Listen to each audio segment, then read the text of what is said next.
Hello and welcome to my second video in the Herbal Healing series that I'm offering. My name is Delenge and I am the founder of the Chamomile Project, and this is a series that I have started as a way to teach myself about many of the herbs that I've been collecting in my cabinet over the last few years. Opportunity for education for myself, as well as any ways that it might be helpful and supportive for others. I am starting with chamomile and calendula. Chamomile and calendula. This is calendula and this is chamomile. Both of these are from the company Anima Mundi. This is a wonderful company that I've been working with for some years now.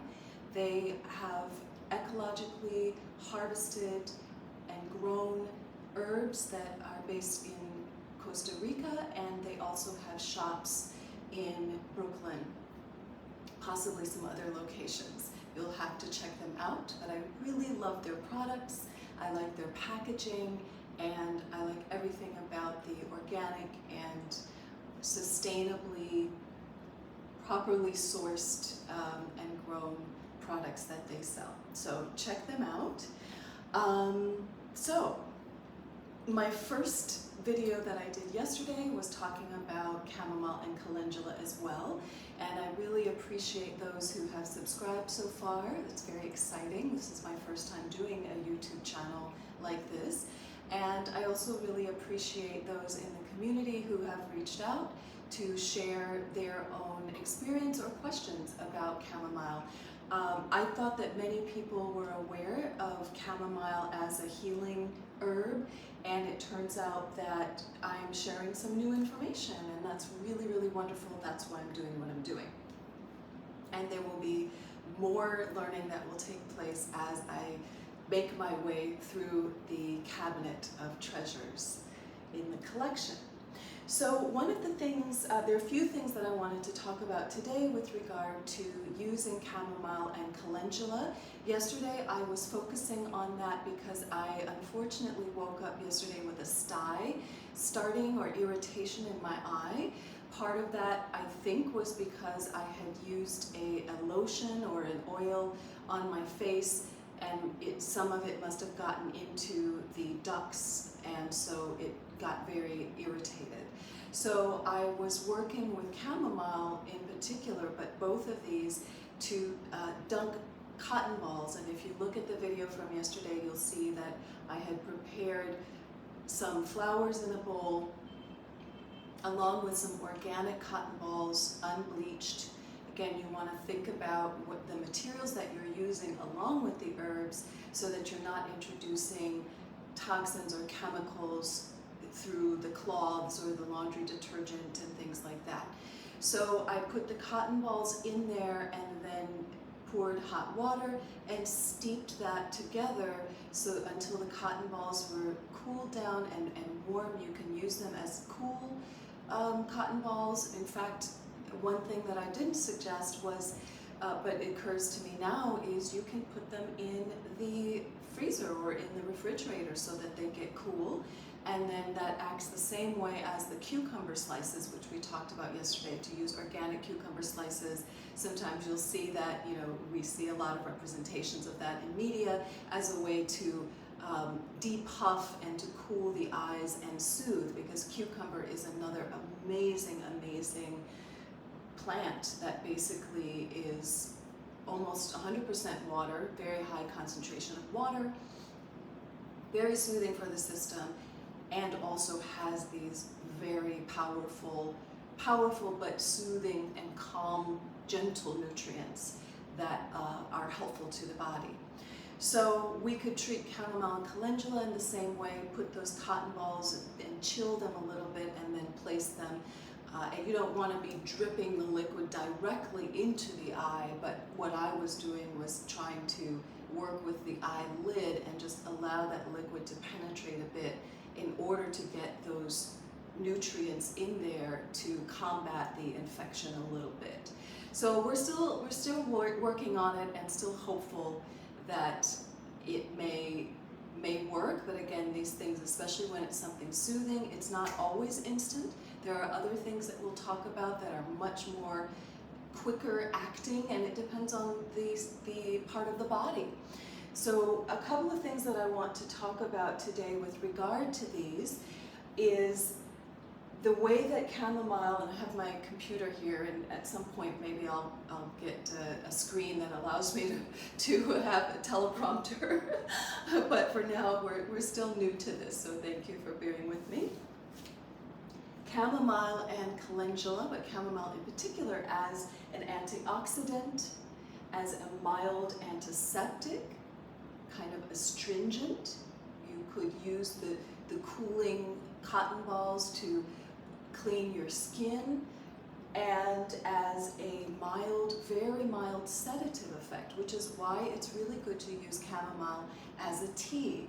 And I have an electric tea kettle here just to keep that in the mix and as a suggestion.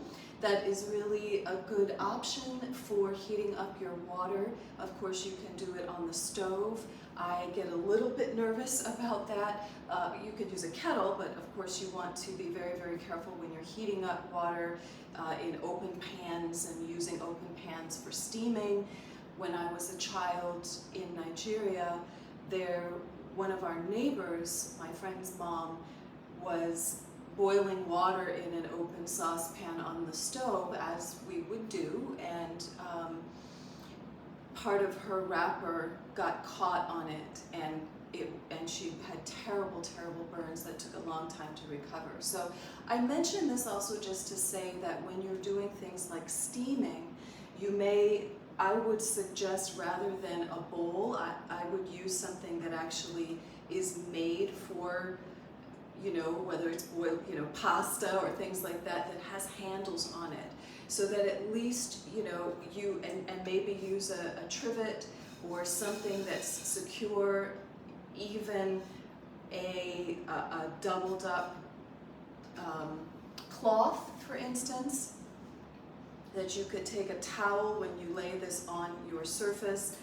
of your counter and set this down. Again, we're talking about so that there's not this easy way that this could slide.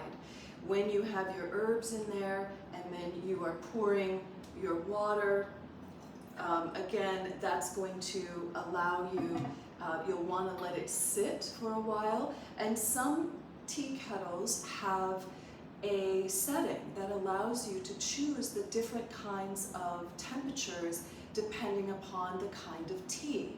And usually this is for a tea drinker, people who really drink tea a lot and have a lot of information about that, and they want to make sure that the tea leaves are perfectly prepared for the kind of tea with the correct temperature of water.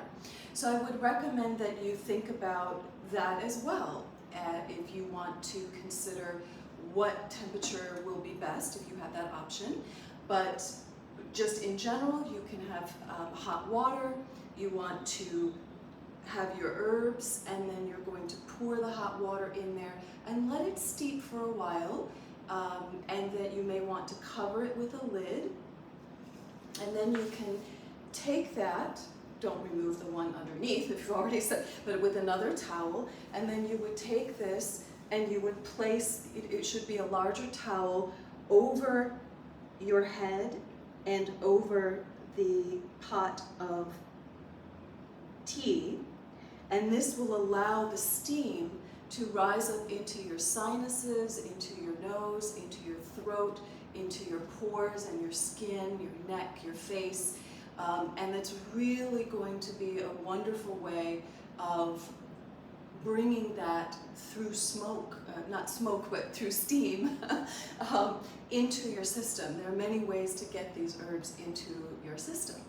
And this is also really great for people who use their voices a lot. If you are a teacher, or you're a singer, or you're a speaker, or you're someone who is having to converse a lot in your daily life, or even folks, many people who experience a lot of trauma with their throat chakra, with the voice, with this area, nausea, a lot of pain can really be kept in this area of the body.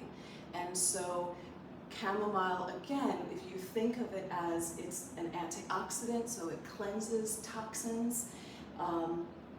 It's an antiseptic, so it cleans an area. It is a mild sedative, so it has a very calming effect for the body and the nervous system. And it has soothing qualities that help to quell irritation. So whether we're talking about using it as a tea that will help your belly and your intestines and your digestive system, it's going to do the same thing. Or if you have a sunburn, for instance, let's say you've got sunburn, so that might be another way to use chamomile, where you would brew some chamomile tea, and calendula, again, is really great for the skin, and then you would allow it to cool, and you could even put that into the refrigerator, and then later dip your cloth into that nice cold water and lay that cool washcloth over your burned areas or over the face. And so that's going to infuse all of the beneficial elements of these flowers into your system while also giving you a cooling effect. And for extra razzle dazzle, you can train a fan or sit in front of the window if there's a breeze, and that will even help to increase the cooling effect. So these are ways that you can use for sunburn,